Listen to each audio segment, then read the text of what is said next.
Hola, ¿qué tal? Muy buenas noches. Me da mucho gusto el poder saludarles y poder compartir con ustedes estas reflexiones. Estamos meditando, estamos reflexionando el misterio de la redención. Y hoy, de manera particular, nos concentraremos en toda la vida de Jesús como misterio de redención. Toda la vida de Jesús es redentora. Evidentemente, por cuestiones de tiempo, pues es muy pretencioso decir toda la vida. Sería leer todo acerca de Jesús. Por tanto, solamente iremos abordando lo más esencial, iremos tomando al menos 7 momentos importantes de la vida de Jesús en esta obra de redención. Estaremos apoyándonos en el tema que el presbítero doctor Eduardo Córdoba González ha elaborado y que se ha plasmado en nuestro libro de la Comisión Episcopal de Pastoral Profética, en su dimensión episcopal de animación bíblica de la pastoral. Pues bien, hablar de el misterio de la redención es hablar de toda la obra salvífica de Dios, desde sus orígenes, como en el plan de Dios, en su mente misericordiosa y amorosa, ya estaba presente esta obra de salvación. Por ese motivo, tenemos que partir de textos que nos introducen precisamente en esta realidad. Primero quisiera señalar 3 textos muy importantes que expresan este designio salvífico. No sin antes recordar este texto del libro del Éxodo, capítulo 19, versículo del 3 al 8, donde se nos recuerda esta alianza, cómo esta alianza de Dios con su pueblo, de esta promesa hecha a Adán y a Eva y al pueblo mismo de salvarlos. Dios quiso salvar, Dios quiso rescatar a su pueblo de la esclavitud, para hacerlo el pueblo de su propiedad y para establecer una alianza con él y para conducirlo por el desierto a la tierra que había prometido a nuestros padres. La obra de salvación fue diseñada por Dios desde la eternidad. Y como bien sabemos, la redención tiene su plenitud en Jesucristo. Este designio se expresa de diversas maneras, como decía, en varios pasajes que me gustaría retomar. El primero de ellos es el pasaje de San Juan, en el capítulo 3, versículo 16, que nos dice: porque tanto amó Dios al mundo que dio a su Hijo único para que todo el que crea en Él no se pierda, sino que tenga vida eterna. En el segundo texto que quisiera tomar es el texto a los Hebreos, capítulo 1, versículo 1 al 2, que nos dice: muchas veces y de muchas maneras Dios habló en la antigüedad a nuestros padres por medio de los profetas, y ahora, en este tiempo final, nos habló por medio del Hijo. Y el tercer texto en el que me quiero centrar es en el de San Pablo a los Gálatas, capítulo 4, versículo 4, que nos dice: pero cuando vino la plenitud de los tiempos, Dios envió a su Hijo, nacido de mujer, nacido bajo la ley, para rescatar a quienes estábamos bajo el dominio de la ley y para que recibiéramos el ser hijos adoptivos de Dios. Estos 3 textos afirman, por una parte, la identidad del enviado, que es el mismo Hijo de Dios, y por otra parte, nos señalan cuál es su misión. Y su misión es revelarnos al Padre, librarnos de un mal, como la muerte, o de un estado que ya había llegado a su fin, como escuchamos, el régimen de la ley. Pero también podemos ver un aspecto positivo, y este aspecto positivo de la obra del Hijo de Dios es que podamos alcanzar la filiación adoptiva. Y no solo eso, la gracia y además la comunión con Dios. Por eso, la redención viene a enfatizar rescate, sanación o curación. En la Gaudium et Spes, en el número 22 del Concilio Vaticano II, en relación con la obra de Jesucristo, nos dice: la naturaleza humana ha sido en él asumida, no absorbida. Por lo mismo, también en nosotros ha sido elevada a dignidad sin igual. Él, por su encarnación, se identificó en cierto modo con todos los hombres. En efecto, la encarnación del Verbo, por la encarnación del Verbo, se da ese encuentro admirable entre la naturaleza humana y la divina, entre Dios y su pueblo amado. De esta manera estamos poniendo ya sobre la mesa la esencia de nuestro tema. Estamos hablando de un misterio, el misterio que, como bien sabemos, viene del griego mysterion, que después se traducirá a sacramentum, al latín, que ya en el castellano es lo que conocemos como sacramentos. Y al hablar del misterio, del misterión, es de lo oculto, pero no totalmente. Y ese no totalmente es lo que se nos revela, es la revelación. Y que adquiere su sentido después de todo el Antiguo Testamento, que nos va presentando signos visibles de la presencia del amor de Dios, que además es la definición de sacramento. Nos va presentando su obra redentora, nos va presentando su misterio, es decir, nos va presentando el amor de Dios a su pueblo, que se viene a concretar en la persona misma de Jesucristo. Este misterión, este amor de Dios, tiene su culmen, tiene su plenitud de manera definitiva en Cristo Jesús. Y es un misterio donde entra otro elemento importante: redención. Ya en otros temas, tengo entendido, se ha analizado esta palabra desde los términos hebreos, ¿verdad?, griegos. La redención como rescate, como liberar, como sanar, como salvar. Y la pregunta es, bueno, ¿de qué viene a redimirnos Jesús? Bueno, pues como ya lo mencioné, si tiene este elemento de rescatarnos de la opresión de la ley, de rescatarnos de la muerte, de rescatarnos del pecado. Y por otra parte tiene este elemento positivo, en donde este misterio de redención nos rescata y para hacernos hijos de Dios. Nos rescata para poder gozar de la filiación divina que se nos da por el bautismo. Se nos viene también a dar la gracia de Dios y a ponernos en comunión entre Dios y el pueblo. Se sella la alianza prometida a nuestros padres, como lo hemos mencionado en el libro del Éxodo, se sella con la liberación del pueblo de Israel y que tiene esta plenitud en Jesucristo.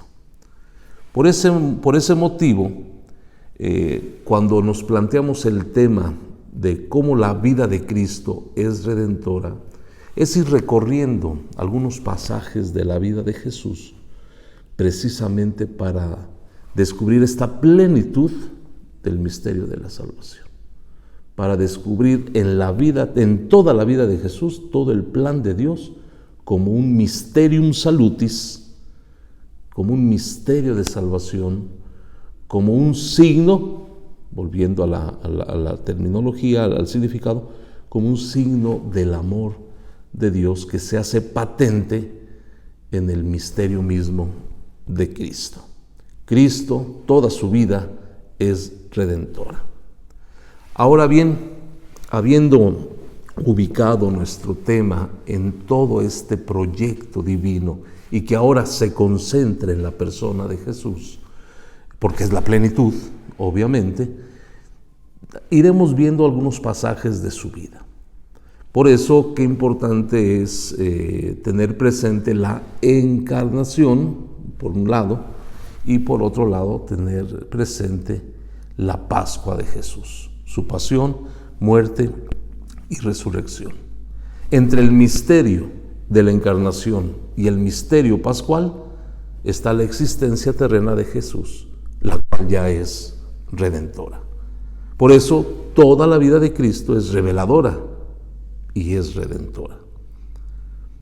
Reveladora, porque Él es la luz del mundo, como lo encontramos en el capítulo de San Juan, capítulo 8, versículo 12, que dice así: Jesús volvió a hablar a la gente diciendo: yo soy la luz del mundo, el que me siga no caminará a oscuras, sino que tendrá la luz de la vida. Es reveladora porque también viene a comunicarnos al Padre, su voluntad y su amor. Y el Padre nos habla por medio de su mismo Hijo. En este sentido podemos decir que es reveladora. Redentora, porque dada su condición divina y humana, Jesús se convierte en la única persona capaz de poder elevar al ser humano a la condición de hijos de Dios. Por eso, durante todo su ministerio, Jesús sanaba. A veces bastaba su palabra y era suficiente para perdonar los pecados, como lo vemos en el Evangelio de Marcos, en el capítulo 2, que dice lo siguiente. Capítulo 2, versículo 1 al 12, solo leeré algunos versículos. Después de que algunos días entró de nuevo en Cafarnaúm y corrió la voz de que estaba en casa, acudieron tantos que ya no había lugar ni siquiera junto a la puerta. Jesús se puso a anunciarles el mensaje. En ese momento le trajeron un paralítico entre 4, pero como no podían llegar hasta Jesús a causa del gentío, levantaron el tejado de la casa donde estaba, y por el boquete que abrieron descolgaron la camilla en que yacía el paralítico. Jesús, viendo la fe que tenían, dijo al paralítico: Hijo, tus pecados te son perdonados. Unos maestros de la ley que estaban allí sentados comenzaron a pensar para sus adentros: ¿cómo se atreve a decir esto? Blasfema. ¿Quién puede perdonar pecados sino solo Dios? Después sabemos la conclusión. Dice que es más fácil decir se te perdonan tus pecados o toma tu camilla, levántate y vete. Vemos cómo la obra redentora, ¿verdad?, bastaba con una sola palabra. Tal como lo recordamos incluso en la celebración eucarística. Señor, no soy digno de que entres en mi casa, pero una palabra tuya bastará para sanarme. Aquí encontramos la fe del centurión, donde Jesús además exorcizaba, expulsaba al maligno de los que estaban poseídos, incluso donde purificaba, como lo encontramos en el Evangelio de Juan, en el capítulo 15, versículo 3, que dice así: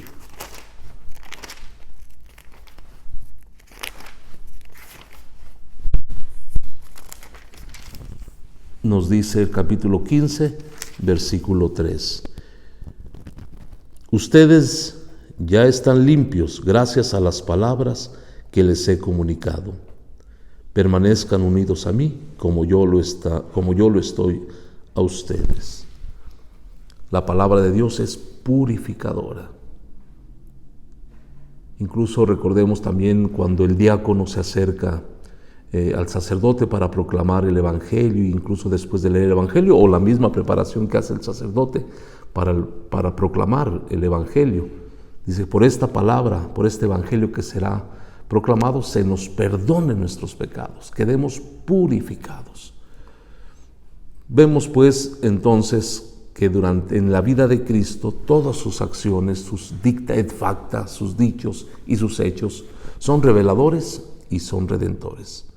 Por consecuencia, Jesucristo es Salvador y Redentor a partir de su encarnación, y toda su humanidad y su divinidad es signo e instrumento de salvación. Este es el tema central que nos reúne el día de hoy y que es lo que estaremos meditando. Pues bien, para poder ahondar precisamente en la vida de Jesús, quisiera concentrarme, tal como nos lo sugiere el autor de este artículo, en los evangelios de la infancia, sobre todo los que se llaman relatos de la infancia de Jesús, que encontramos en Mateo y en Marcos. Ahí encontramos los misterios y los relatos de la infancia de Jesús. En estos episodios, que son verdaderos misterios, es decir, signos visibles de la presencia del amor de Dios, signos salvíficos. Volvemos otra vez al concepto, como rescate, como liberación, como curación, como purificación. En los relatos de la infancia de Jesús, que son verdaderos misterios, se nos revela el amor redentor de Dios en su Hijo, que se hizo plena y verdaderamente hombre sin dejar de ser su Hijo amado. Y bueno, los evangelistas han querido consignar estos misterios precisamente porque son un signo de la presencia y de la acción de Dios. Son instrumentos de la salvación y la redención. E incluso nos van trazando un camino a seguir para que el hombre vaya descubriendo su dignidad plena y el llamado a la vida con Dios. Ya después presentaremos el misterio de Jesús a partir de los 4 evangelistas, el cuales estos pasajes terminarán con la subida a Jerusalén, con la crucifixión, con la resurrección, con la ascensión, incluso el misterio de cuando Cristo sube al cielo y se sienta a la derecha del Padre, tal como lo profesamos en el credo. Pues bien, meditar sobre los relatos de la infancia de Jesús, particularmente en San Mateo y Marcos, es referirnos en primer lugar al nacimiento de Jesús. En segundo lugar tenemos la presentación de Jesús en el templo. En un tercer momento tenemos lo que es la huida a Egipto, emigración a Egipto y su regreso a Nazaret. Y después encontramos un cuarto pasaje del hallazgo de Jesús en el templo. Y por supuesto, para ir enlazando toda la vida de Jesús, tenemos la vida oculta en Nazaret, que también tiene una connotación redentora muy, muy exquisita, aunque pareciera muy velada, porque pues, es la vida oculta de Cristo, que no se conoce mucho, pero sí se resalta algún elemento que voy a mencionar. Y por supuesto, no dejaremos de contemplar el inicio de la vida pública de Jesús, sobre todo con su bautismo, con las tentaciones, y bueno, pues culminamos con una pequeña síntesis que se nos presenta en el cuarto evangelio de San Juan en clave de amor. Y para entonces daremos ya algunas conclusiones. Bien, entonces partamos del primer relato de la infancia de Jesús, que nos hace referencia a su nacimiento. El nacimiento en Belén, lo primero que diremos, no fue algo fortuito, ni se explica simplemente por las circunstancias que provocó el decreto imperial, como encontramos en el Evangelio de Lucas, en el capítulo 2, versículo del 1 al 5. Lo señalo. Dice así: En aquellos días el emperador Augusto promulgó un decreto ordenado que se hiciera el censo de los habitantes del imperio. Este censo fue el primero que se hizo durante el mandato de Quirino, gobernador de Siria. Todos iban a inscribirse a su ciudad de origen.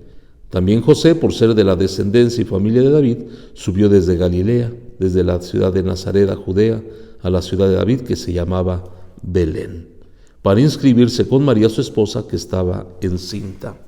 Pues pareciera ser que todo apuntaría a un evento meramente fortuito, un evento meramente circunstancial, ¿verdad? Porque provocado por un decreto imperial, y bueno, por esa razón Jesús nacería en Belén. Pero bien sabemos que no es así. Lo que sabemos es de que el hecho de que Jesús naciera en Belén estaba ya inscrito en el plan de Dios. En Lucas se narra el hecho, ¿verdad?, de que nace Jesús en Belén, pero Mateo, en el capítulo 2, versículo del 1 al 6, nos explicará cómo este evento es parte del proyecto de Dios. Nos dice así el Evangelio de Mateo en el capítulo 1 al 6. Jesús nació en Belén, un pueblo de Judea, en tiempo del rey Herodes. Por entonces, unos sabios de Oriente se presentaron en Jerusalén preguntando: ¿dónde está el rey de los judíos que acaba de nacer? Hemos visto su estrella en el oriente y venimos a adorarlo. Al oír esto, el rey Herodes se alarmó y con él toda Jerusalén. Entonces convocó a todos los jefes de los sacerdotes y a los maestros de la ley y les preguntó dónde tenía que nacer el Mesías. Ellos le respondieron: en Belén de Judea, pues lo dejó escrito el profeta: y tú, Belén, tierra de Judá, ciertamente no eres la menor entre las ciudades principales de Judá, porque de ti saldrá un jefe que será pastor de mi pueblo Israel. Aquí está pues el verdadero motivo, no es algo circunstancial. Mateo pues lo deja muy claro, ¿verdad? El Mesías tenía que nacer en Belén de acuerdo a las profecías. Aquí vemos la continuidad del proyecto salvífico que vendrá a tener su cumplimiento y su plenitud con el misterio de la encarnación. Pues bien, el nacimiento de Jesús se muestra aquí el proyecto de Dios, desde nuestros padres, anunciado a los patriarcas, tal como hemos sellado su alianza con el pueblo de Israel. Pues en este contexto del nacimiento de Jesús vemos aquí explícitamente este proyecto salvífico de Dios. Otro elemento importante que podemos descubrir en este proyecto redentor, en el nacimiento de Jesús, es porque se nos muestra el valor de la pobreza. Jesús nace pobre. Recordemos que no había sitio para ellos en la posada. Unos sencillos pastores son los primeros invitados a contemplar el acontecimiento. Por eso decimos que la pobreza distinguió la vida de Jesús. Ya Lucas en el capítulo 9 nos dice: pero el Hijo del Hombre no tiene dónde recostar la cabeza. Y esta pobreza se vincula a la humildad. Es decir, que Jesús, siendo de condición divina, se anonadó a sí mismo, tomando la condición de esclavo y asumiendo la naturaleza humana, en todo menos en el pecado, tal como lo encontramos en la carta a los Filipenses en el capítulo 2, versículos 6 al 8. Y así lo entendió Pablo cuando, al organizar la colecta a favor de los pobres de Jerusalén, anima a los corintios a que participen en este acto de generosidad, como lo recordamos en la segunda carta a los Corintios, capítulo 8. Y uno de los motivos que pone a consideración es precisamente el ejemplo de Jesús, que siendo rico se hizo pobre, para que ustedes con su pobreza se hicieran ricos. Por tanto, este tema de la pobreza será un tema recurrente en la vida y en las enseñanzas de Jesús. Sobre todo se enfatiza esto en el Evangelio de Lucas. Recordemos aquel pasaje cuando Jesús visita la sinagoga de Nazaret. Él se aplica las palabras de Isaías, entre las cuales dice: el Espíritu del Señor está sobre mí, porque me ha ungido para anunciar la buena noticia a los pobres. Vemos el texto de Lucas en el capítulo 4, versículo 18, que hace una referencia al profeta Isaías del capítulo 61, del versículo 1 al versículo 2. Después tendrá varias enseñanzas en diferentes contextos acerca de la pobreza. Basta citar Mateo 5:3 o Lucas 6:20, en donde se nos habla sobre las primeras bienaventuranzas. Recordemos aquella, ¿no? Dichosos los pobres. Pues bien, entonces tenemos estos dos elementos que nos presentan cómo la vida de Jesús es redentora en este primer relato de la infancia. El nacimiento de Jesús, no como un hecho circunstancial, sino como parte de un proyecto, del proyecto de Dios, ya anunciado por los profetas. Y en una condición muy particular, ¿Qué es la pobreza? Claro, aquí hay que ahondar muchísimo en el concepto de la pobreza, pero solamente he hecho referencia a esta dinámica que se da en la vida de Jesús y en todas sus enseñanzas, donde continuamente hace referencia al tema de la pobreza, siendo él mismo pobre, siendo rico, se hizo pobre. Bien, un segundo relato de la infancia de Jesús que nos presenta los evangelios es precisamente la presentación de Jesús en el templo. Recordemos que Jesús fue llevado por María y José al templo de Jerusalén para cumplir la ley de Moisés. Esto lo encontramos en el capítulo 2 de Lucas, versículos 22 al 24, que nos dice así.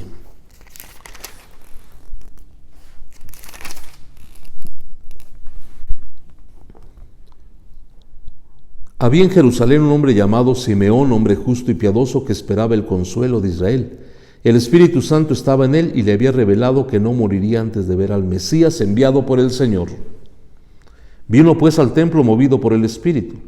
Y cuando sus padres entraban con el niño Jesús para cumplir lo que mandaba la ley, Simeón lo tomó en sus brazos y bendijo a Dios diciendo, y aquí tenemos este hermoso cántico: ahora, Señor, según tu promesa, fíjense, puedes dejar que tu siervo muera en paz. Mis ojos han visto a tu Salvador, a quien has presentado ante todos los pueblos como luz para iluminar a las naciones y gloria de tu pueblo Israel. Y lo mismo Ana. Había una profetisa llamada Ana, hija de Fanuel de la tribu de Aser, que era ya muy anciana. Había estado casada 7 años, siendo aún muy joven, y después había permanecido viuda hasta los 84 años. No se apartaba del templo, dando culto al Señor día y noche con ayunos y oraciones. Se presentó en aquel momento y se puso a dar gloria a Dios y a hablar del niño a todos los que esperaban la liberación de Jerusalén.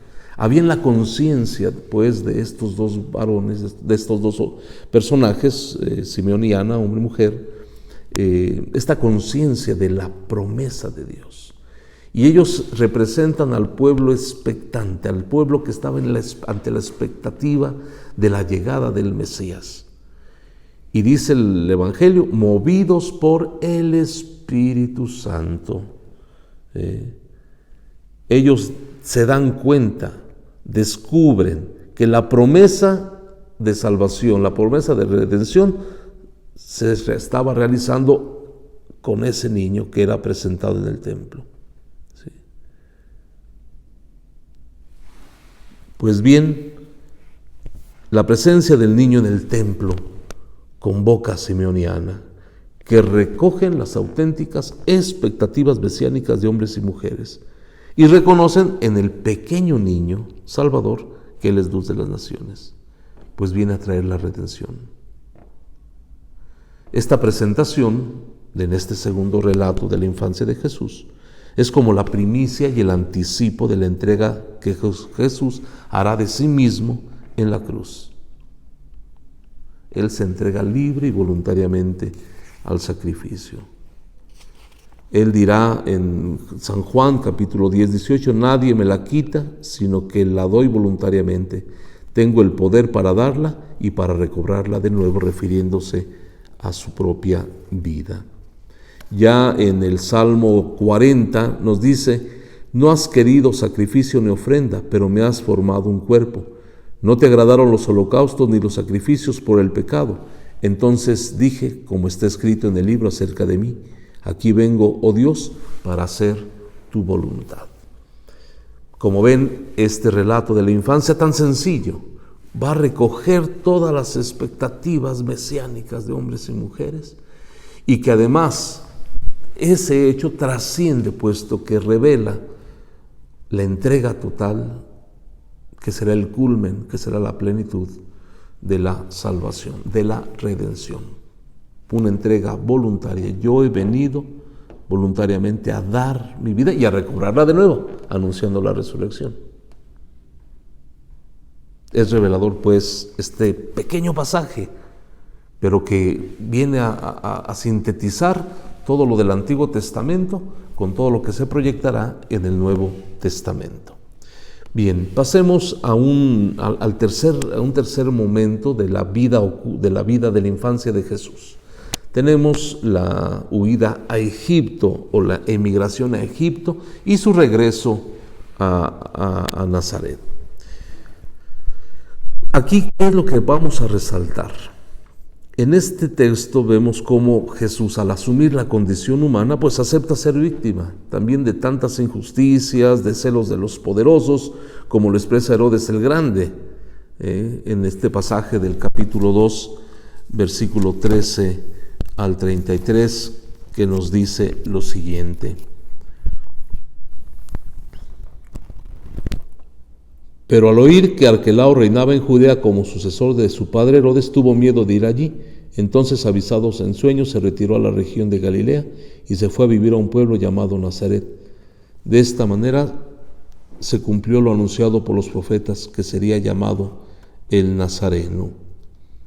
Había un temor precisamente a Herodes el Grande, puesto que recordemos, en esta huida a Egipto y su regreso, salen huyendo precisamente por la persecución del rey Herodes, quien se alarmó y alarmó toda Jerusalén, y por eso convocó a los sacerdotes y por eso pidió a los reyes que le avisaran, no para ir a adorarlo, sino para ir a matarlo.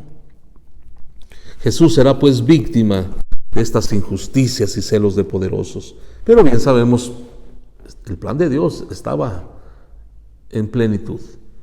Dios estaba con él, y a pesar de la hostilidad, y a pesar del rechazo, y a pesar de la persecución, y a pesar de salir huyendo a Egipto, ¿sí?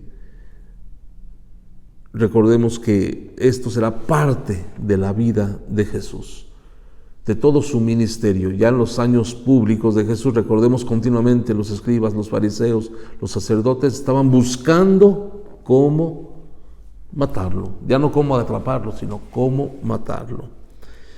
Pues bien, este episodio es un anuncio en donde ya San Juan, en el prólogo de su evangelio, vaticinó el rechazo de las tinieblas a la luz. En el capítulo 1, versículo 9 y 11, la palabra era luz verdadera que al venir a este mundo ilumina a todo hombre. Vino a los suyos y los suyos no lo recibieron. Y vemos cómo José, a través de sueños, Dios le indica el camino a seguir. Y de esta manera se van cumpliendo las Escrituras. El regreso de Egipto rememora la salida del pueblo de la esclavitud de Egipto para ir hacia la libertad, hacia la tierra prometida. Se cumplen así las profecías, como lo vemos en el libro de Oseas, en el capítulo 11, versículo 1. Pues bien,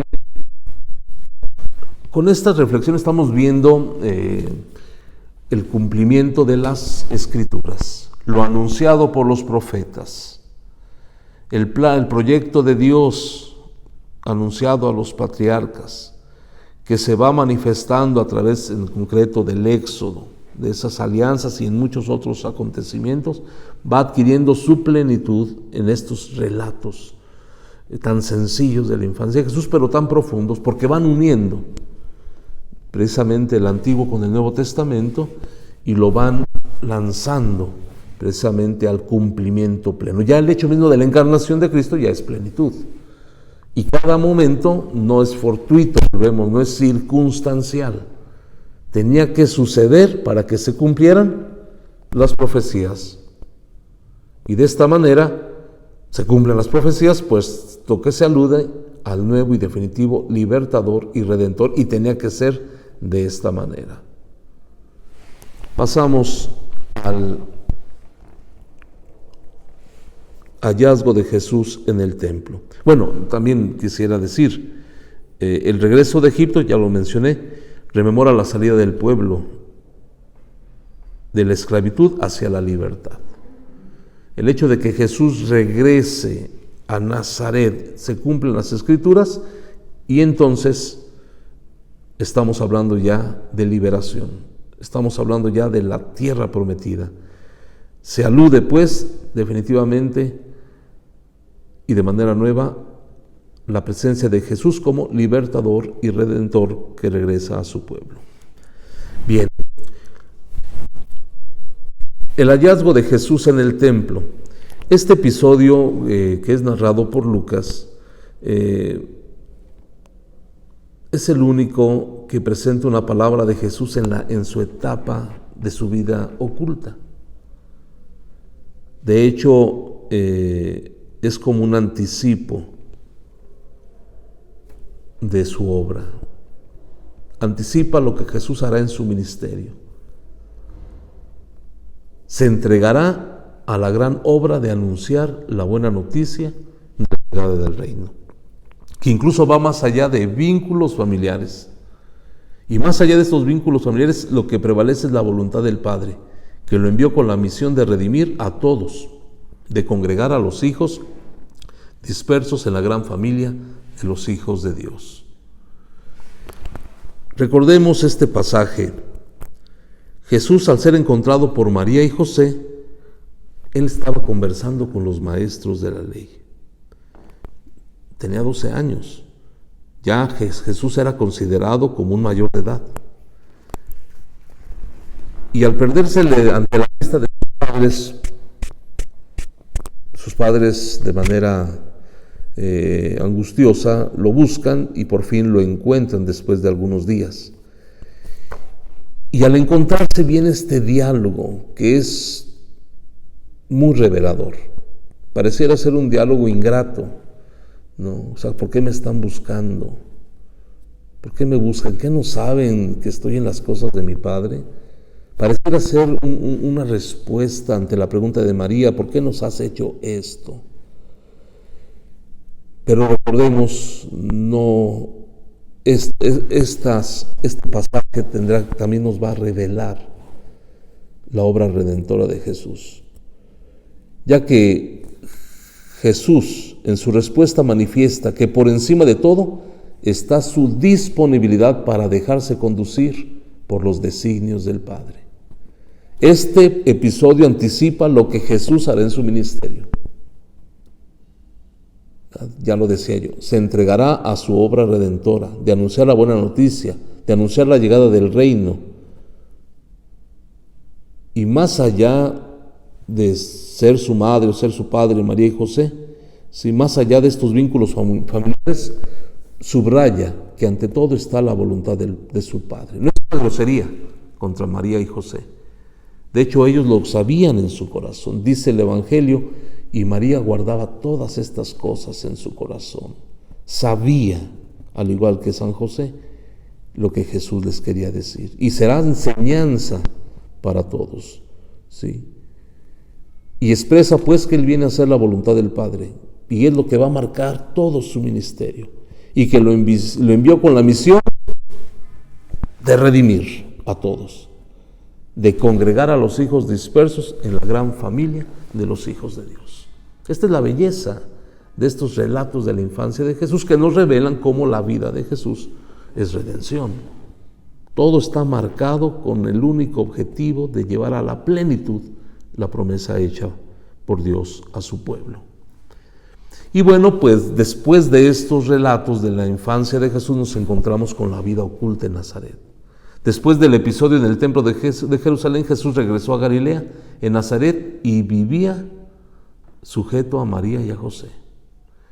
Esta actitud muestra cómo Jesús se apega a la voluntad del Padre de manera consciente. En estos años de la vida oculta, ¿qué queremos subrayar? También la vida oculta vendrá a ser un signo elocuente del aspecto redentor, ya que durante la vida oculta de Jesús, su obediencia fue hacia María y José. Pero tal actitud de obediencia era el signo de su preocupación por una obediencia mayor, la de obedecer al Padre Celestial. Como se lo dijo antes a María y a José, ¿no sabían que yo debo estar en las cosas de mi Padre? Por tanto, su obediencia es una obediencia salvífica, porque aporta la gracia y la vida. De ahí pasamos al otro momento, ya después de haber meditado estos relatos de la infancia de Jesús, pasaremos a lo que será el bautismo de Jesús. Dejando su vida oculta en Nazaret, Jesús se dirige al río Jordán para ser bautizado. Y claro, su bautismo fue el detonante para que se rasgaran los cielos, para que el Padre hiciera la solemne declaración de que aquel que se sumergía en las aguas y salía de ellas era su Hijo amado. Su bautismo es pues anuncio del bautismo que Él establecerá para comunicar su Espíritu. Por eso se abrió el cielo y se oyó una voz que decía: este es mi Hijo, muy amado, en quien pongo mis complacencias. Este momento es fundamental, puesto que serán santificadas las aguas con las que después nosotros seríamos bautizados, y que será de las principales misiones de los apóstoles después de que Jesús los envía. Vayan, ¿verdad?, prediquen el Evangelio y bauticen en el nombre del Padre, del Hijo y del Espíritu Santo. Aquí está el elemento, todo es redentor, pero el bautismo viene a significar el acto más grande de curación de la humanidad. Porque cuando nacemos enemigos de Dios. ¿Quién es el único que puede restablecer la amistad con Dios? El mismo Hijo, su Hijo, Jesucristo. Entonces Él viene a sanar, viene a curar esa herida profunda del pecado, y que con las aguas bautismales se devuelve la amistad y se nos devuelve la dignidad y se nos convierte en hijos de Dios. Se nos devuelve la amistad con Dios, que se había roto por el pecado.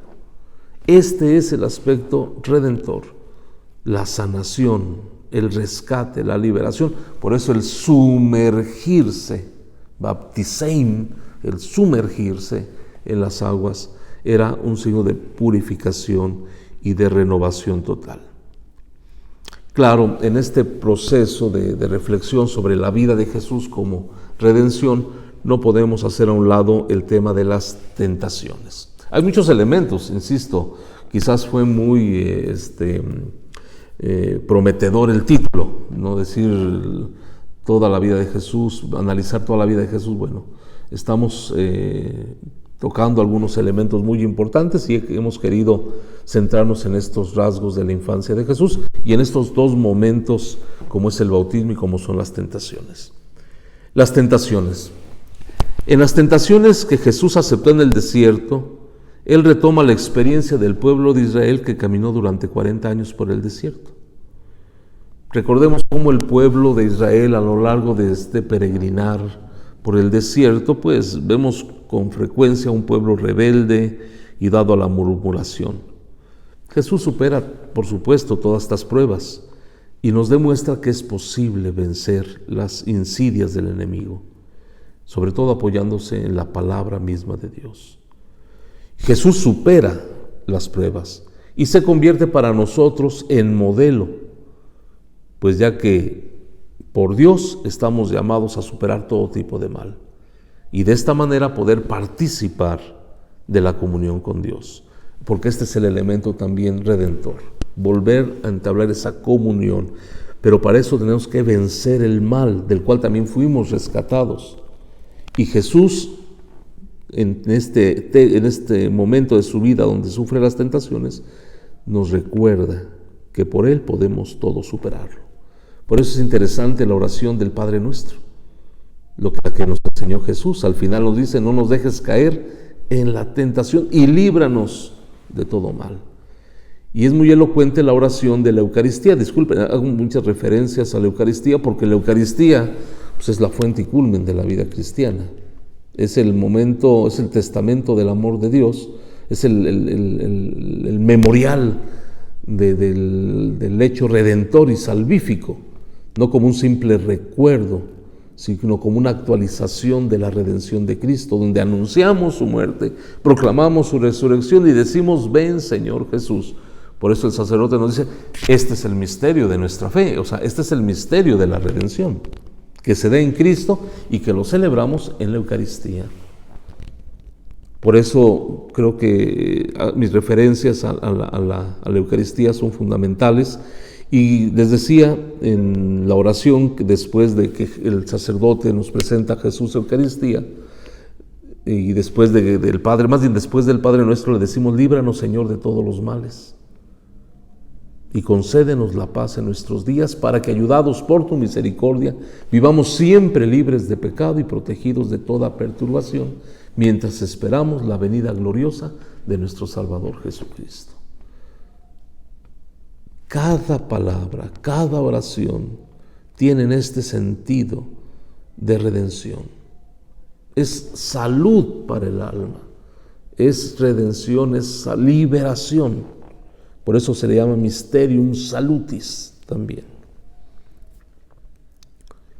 Pues bien, después del bautismo y las tentaciones, Jesús se dedicará a su ministerio anunciando la buena nueva y nos invita continuamente a la conversión y continúa proclamando la llegada del reino de Dios.